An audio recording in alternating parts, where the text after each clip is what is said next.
അന്ധമായ ഓർത്തഡോക്സ് സഭാവിരോധവും നിയമവിരുദ്ധ നിലപാടും വിദൂര ഭാവിയിൽ കേരള സഭയിൽ ചെറുതല്ലാത്ത ഉലച്ചിലുണ്ടാക്കും.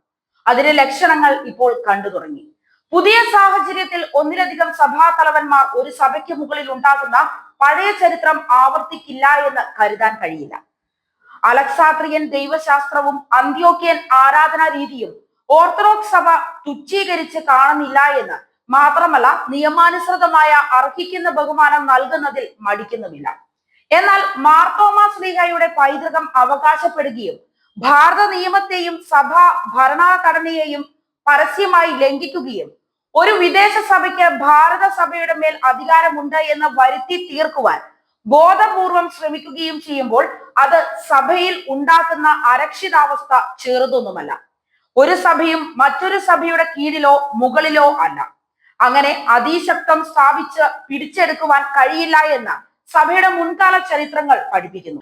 ഒരിക്കലും സിംഹാസനം ഉറയ്ക്കാത്ത, ക്രിസ്ത്യാനിയുടെ പേര് പോലും പറയപ്പെടാൻ കഴിയാത്ത, ഒറ്റപ്പെട്ടു പോയ ഒരു രാജ്യത്തെ സഭാതലവൻ സ്ഥാനമാനങ്ങൾക്ക് വേണ്ടി നിയമവിരുദ്ധ ശ്രമങ്ങൾക്ക് കൂട്ടുനിൽക്കുകയും ചെയ്യുന്നത് കുറ്റകരമായ നിയമലംഘനമാണ്.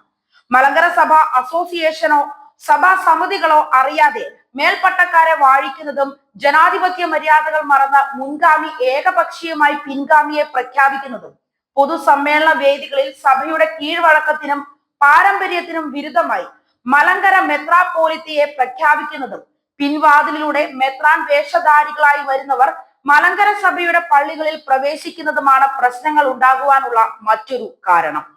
ഈ നിയമലംഘനം ഇവിടുത്തെ രാഷ്ട്രീയ പാർട്ടികളുടെ പക്ഷപാത നിലപാടും പിന്തുണയും മൂലം നിർവ്യാജം ഇന്നും തുടരുന്നു. ഏത് സംവിധാനത്തിനും നിയമാനുസൃതമായ ഭരണഘടനയിൽ അധിഷ്ഠിതമായ ക്രമീകരണം ഉണ്ടെങ്കിൽ മാത്രമേ അത് ശാശ്വതമായ സമാധാനത്തോടെ നിലനിൽക്കുകയുള്ളൂ. താൽക്കാലിക ലാഭത്തിനു വേണ്ടി വളയം ഇല്ലാതെ ചാടാൻ ശ്രമിക്കുമ്പോൾ ഉണ്ടാകുന്ന ഭവിഷ്യത്തുകൾ നാം കണ്ടുകൊണ്ടിരിക്കുകയാണ്.